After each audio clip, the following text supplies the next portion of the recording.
Good evening, fellow investors. This is Joe Gruender from Investors Help.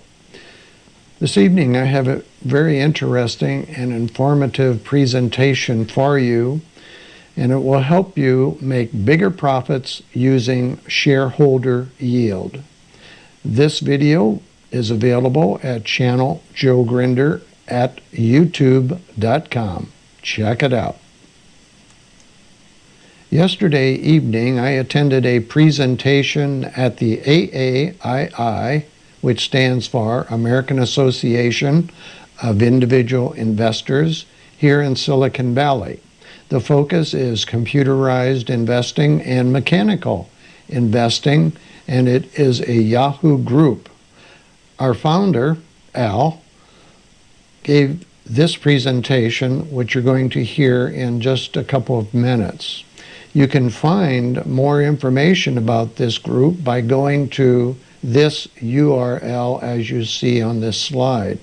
If you would like to subscribe to this informative group, please enter this URL into your browser. Additional information, of course, is always available from channel Joe Gruender at youtube.com. Here's some additional information, a description of the AAII Silicon Valley Computerized Investing and Mechanical Investing Group. It is a Yahoo group. It focuses on using computers investing.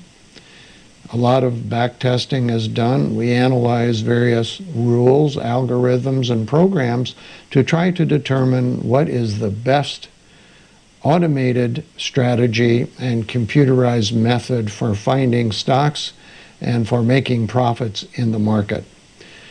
This slide covers various information as far as where we meet, how often we meet, and as you can see in the lower part of the slide, the typical subjects that we cover at each of our meetings each month here in Silicon Valley. If you live in this area, feel free to join us. It's a very enjoyable group, a very enlightened group, and our leader, Al, is probably the most knowledgeable gentleman that I know who deals with automated trading systems. You definitely want to meet Al. The presentation that I viewed and recorded last night is entitled Shareholder Yield Even More. The presenter was Al. It was presented on June the 11th by the AAII Silicon Valley Computerized Investing Mechanical Investing Group, and it took place in beautiful Saratoga, California. So enjoy the video.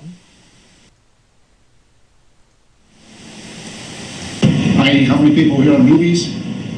Everybody's been before. All right, this is great. All right, so I can skip over a lot of stuff. That's the good news. So tonight I'll do a little bit of stuff about what's coming up, and then a good part, the first part of the session rather, will be handed over to a combination of John and Jean-Marc in terms of some risk work they've been doing. If you remember last time, we talked about things like VAR, standard deviation, drawdown, and did any of this work. And there's been some very interesting stuff done. And I'll let them speak to it. And then I'll talk about an improved version of shareholder yield, picking up from last time. And hopefully I have enough time to get in some stuff I did on Dow Jones Industrial Average, and survivorship bias, and a few other things based on some databases I have. So, administrative items. All right, the next meeting will be July 15th. It will be at the Universal Club of Palo Alto. This is on the webpage. Okay. And so in a second, I'm going to get the standard pictures up there. Rich Marabella hosts us. In a second, I'll be talking more about that. There is 6 to 7 is optional dinner, and then 7 to 9 will be the meeting. August 5th, we're back here. Okay. And I've already called up for September in the library, and they have no weekdays open. I showed up, as I was saying earlier to some of the people, in the summertime sessions, I never know whether I'm going to get 2 people show up or 20. Okay, so this is a 20 night. Okay, about a third. Okay, so I'll spend some time. Quick review. This is based off of a presentation that Ned Faber gave back in May to the local AAII chapter. And his point was, don't go after dividend yield stocks, go after shareholder yield stocks, where shareholder yield is dividend yield plus buyback yield plus pay down. In other words, there are 3 things that management can do to give you money back. They can give you a dividend, they can buy back the shares, or they can pay down debt, which will give you money back in terms of less cost, right? Interest cost in particular. So, he did a whole bunch of work that said, yeah, basically shareholder yield works well. There's a number of ETFs out there that do buyback strategies and dividend strategies. There's dividend achievers. There's got to be a dozen ETFs out there that follow dividend yield of some sort. And I said, well, this ought to be easy to back test, and so I did a bunch. Okay. So last time when we talked, one of the things that I wasn't able to do very well, I want to make sure I got the right thing here. Oh, this is the screen we came up with in the last meeting, and the screen was basically take the S&P 500, make sure that you're dealing with liquid stocks, $1 million a day, liquidity. Basically, figure out what buyback yield is, and buyback yield is just how many shares are outstanding today versus a year ago, divided by the number of shares outstanding a year ago. I.e., if you bought back shares, that's one way of giving money back to the shareholder. And then guess what you do? You just add the dividend yield to that buyback yield, and you take the top 5%. That's what you do. All done. Okay? So what happens if you do that? Okay? You get a curve that looks like this. This is the S&P 500 since December 31st, 1999. The red line is what we saw last month. And that's about 13.5% a year, okay? Including the horribleness of 2002 and 2008. So this looks like it's got possibilities. Okay? Showed this last time, and basically this just goes through and compares shareholder yield to some of the other the variations on shareholder yield, doing it yearly, quarterly. The best one was just take the top 5%, rotate it once a year, and you're done. This is not a hard strategy. Okay? Not hard at all. The top 5% or the top 25%? Top 5%. So 25 stocks. 25 stocks of the S&P 500. Oh. Yeah, 25 stocks on the top 500. Because it says 25. Yeah, I looked at the top 5% and the top 25%. Oh, okay. Because if you go back and take a look at what Faber did in his paper, he actually looked at the top 25%. So he looked at the top 25%, I looked at the top 25%. Now, also in his ETF, he takes the top 100 stocks. That's what he implements in his ETF. Okay. This is many fewer stocks in this approach. Only 25. Okay. We took a look at here's the screen again. Just running how many stocks, and at the end of last time, what you saw was here's the shareholder yield column, okay, in terms of how, this is what you're looking for, that shareholder yield, And one of the key things here is this column's dividend yield.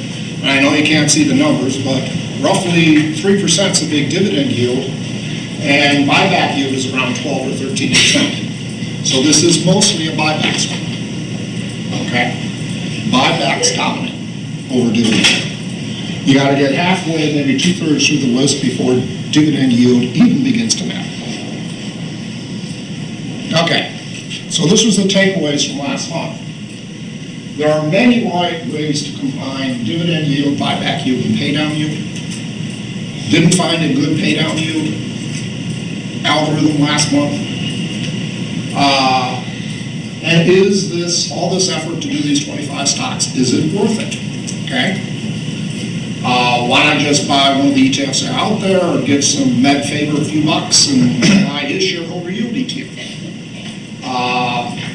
And why not do that? Well, the real answer is, geez, you can make more money if you do it yourself. That's the only reason you want to do it. If you're not interested in doing it yourself, buy back achievers, buy shareholder yield. It's a good algorithm. It looks like it makes a lot of sense. For those of you who want to do it yourself, this is the new stuff. Okay. So the first thing I did is I did a base case of just the S&P 500 all by itself, rotated for the last 13 years. Because one of the things that's unfair in the comparison I did last month was, you all will see a graph that looks, I can never get it, there you go. You see this graph that looks like this. Here's the poor S&P 500, you can hardly see it move, and you got this nice red line, and boy, that's great, right? It's a linear chart. Okay, so there's a reason for that, okay, and it's not all due to shareholder yield, okay? So I constructed a new base case, I constructed a new shareholder yield screen that actually brought payback yield, if you will, or pay down yield back into the equation. And then I looked at, well, if the shareholder yield screen is good on the upside, suppose I take the 25 worst stocks of the S&P 500. Does that work? Do I lose a lot of money? Okay. And then does timing, volatility, all that stuff really still work? Okay. So here's the base case, S&P 500, just by itself, once a year or once a quarter, just take whatever exists in the S&P 500, do an equal weight, hold it for a year, take the S&P 500, do an equal weight, very simple. The second part is do that either a year or a quarter. The other thing is just take a look at 3-month momentum, okay? And take the top 25% and the top 5% by 3-month momentum. This is the exact opposite of shareholder yield. Shareholder yield is basically a value screen. 3-month momentum is, just a growth or momentum screen. Okay. Are you saying you should buy 500 stocks? Well, this is what the simulation does. Oh, Okay. I see. Okay. You can actually do the equivalent of 500 stocks, buying 500 stocks. The instrument's called RSP. That's the equal weight S&P 500. Okay, and it doesn't look like the S&P 500 at all. It does not look like the S&P 500. You can go to Yahoo or any charting program you want and put the S&P 500 up there, put the RSP up there, and they are two different beasts. Okay. So, what I show here, this is just the screen for 3-month momentum. What does it do? 500 stocks out of the S&P 500. Make sure that there's $1 million trading on all 500 stocks. That happened to be true that day. The last thing is take the top 5% of the screen, the top 5% of the stocks by 3-month momentum. And there's no slope interpolation or anything like that. It's just today versus 3 months ago. That's all it is. Really, this is brain dead. Okay. So what happens? You get this red line. Okay. So, momentum screen all by itself, you gain 10.5% here. That's your CAGR. That's your compound annual growth rate. Okay? Now, what's really interesting, here's the chart.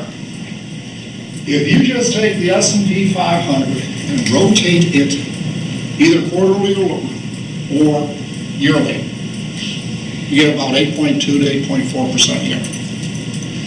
The S&P 500, the SPY, held is about just under 1%. Geez, you can make a lot of money just owning the S&P 500 in a different way. Now, why does this work? What magic is this? Besides me just going up there and putting different numbers in the Excel spreadsheet, right? Well, when you take the S&P 500, okay, and you do equal weight, basically there are effects. You put a lot more money into small cap stocks than large cap stocks. You're putting a lot more money into low price stocks as opposed to high price stocks. That's a lot of the game you gain. Another thing is, you know, that rebalancing every year, okay? Well, that's actually introducing a value tilt because you're taking money from the winners and giving it to the losers, okay? That's what's going on. So the reason I did this whole base case is to kind of say, okay, it's unfair for me to take a look at shareholder yield at 14% a year and the Dow, or the S&P 500 at 1% and say, boy, I gained 13%. Because it's not all due to shareholder yield. Okay? In fact, when you do the math, maybe 2 or 3% of it is. Most of it's due to these other effects. Okay, so that's the reason that base case is here. Okay? All right. Shareholder yield. So last time we had a pay down yield problem, okay? Meaning that pay down yield kind of broke things. You did buyback yield and it made you money. You did dividend yield and it made you money. You did pay down yield and sort of like, it didn't work. And that's because I didn't calculate it right. Then I bought his book. Then I got a free copy of his book, okay? And by the way, for $5, it's worth getting it. It's at my personal recommendation. For $5, it's worth $5. So the way he calculated it, or something close to the way he calculated it, is total debt today compared to total debt a year ago, okay, divided by market cap. So what he's doing is he's basically taking how much debt did you pay off in the last year versus your market cap. Okay. Now, you could say, well, geez, why didn't he say how much debt you paid off versus the debt you had a year ago? And the answer is, well, geez, you can pay off all your debts. And that completely distorts all the figures. That's why he's using market cap. Okay. Now, one of the things that's hidden in here is, and the reason I have this statement about unusual ratios, market cap is typically, to give you just a size of it, market cap in most databases are measured in billions of dollars. Debt is typically measured in millions of dollars. Okay? So there's actually, the debt is millions, market cap's billions.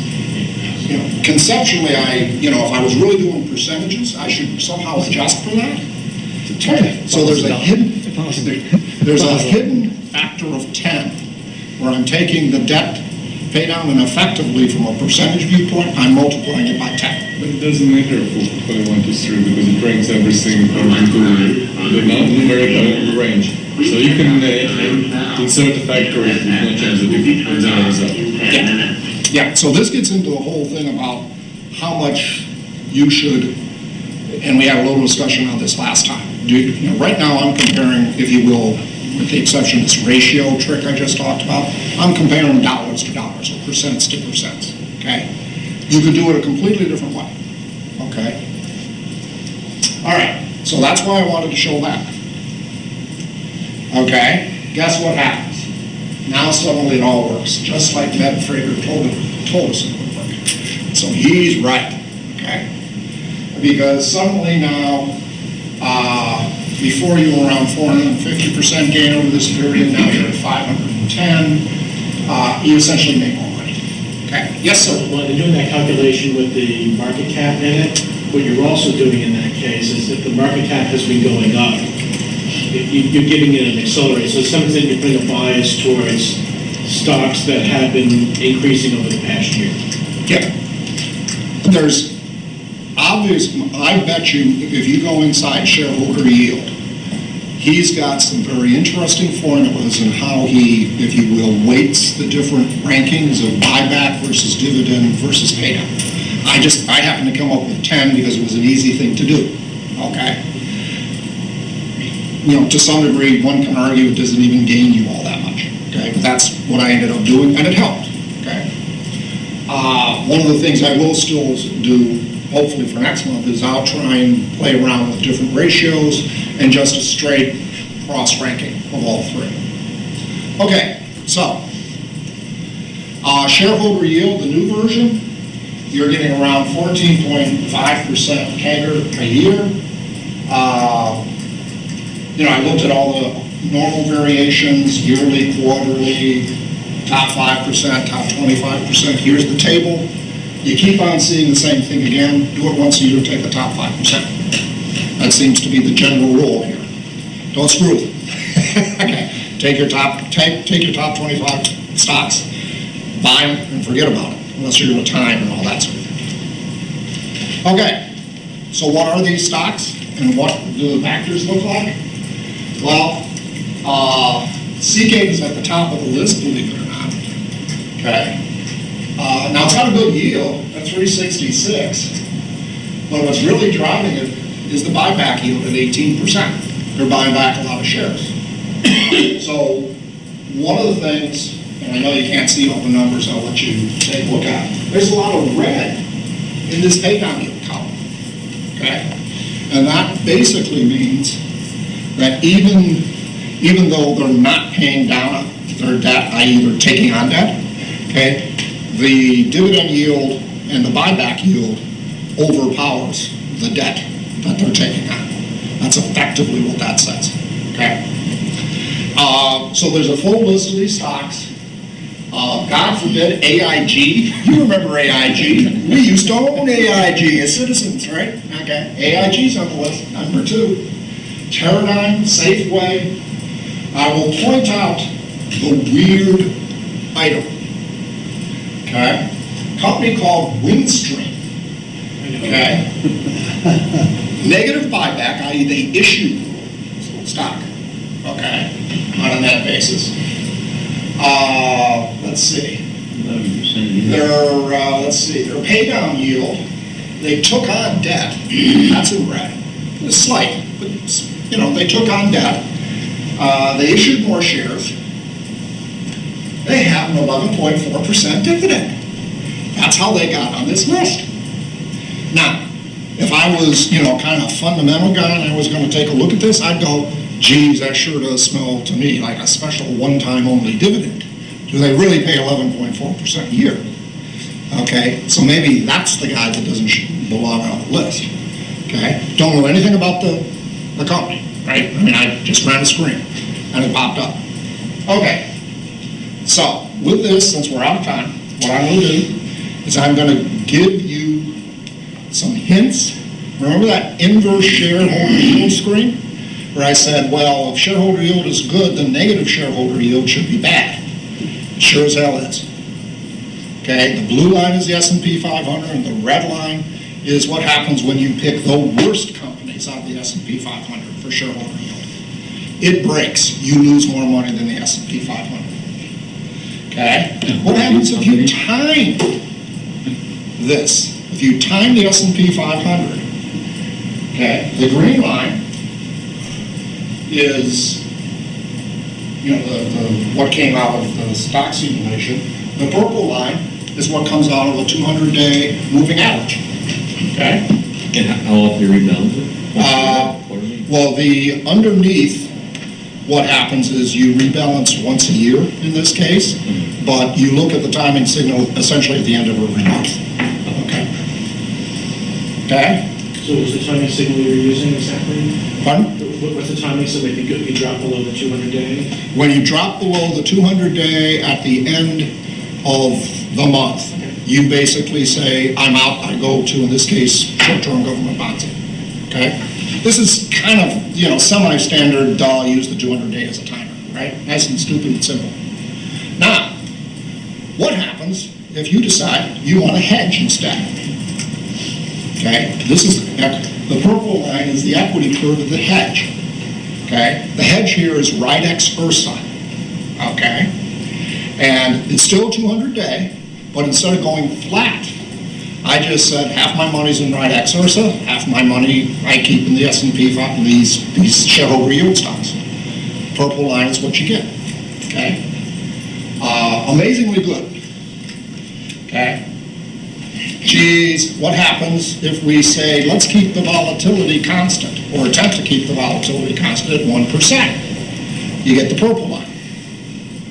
What happens is instead of using essentially short-term government bonds, you instead take Ridex Ursa, the index of the S&P 500, and you use that as your volatility control. You get the purple line. Okay, so none of these, I didn't optimize any of these. These are just the 200-day, And then you get back in when it's above the, Yes, you get back in when you're above the 200-day. Absolutely, same rules. So that's that. So at this point, I'm gonna call an end. Okay, this hopefully gives you a flavor for what you can do. Okay, you can, the shareholder yield does work. You can come up with a better paid out yield metric. If you take the inverse, you do lose a lot more money than the S&P 500. All your standard stuff that you think would work to help you for drawdowns, like timing and volatility adjustment and hedging, actually works. You can argue one way or another about which you prefer, but it works. Okay, so it all seems to make sense. And now we have a tracking folio on this, so back tests are wonderful. We'll see how it works going forward. With that, we got 10 minutes to get out of here. Sorry, folks. Well, thank you so much, Al. We appreciate learning how to increase our profits using shareholder yield.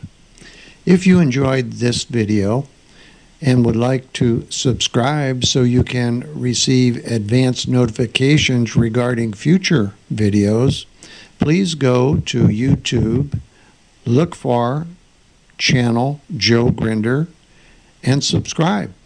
That's all you have to do. You'll be automatically notified whenever I issue a next video. So thank you again, Al. Thank you everyone for listening. I hope you enjoyed this informative video, and I'll look forward to seeing you once again. You take care. This is Joe Gruender, Investors Help, saying so long for now. Bye.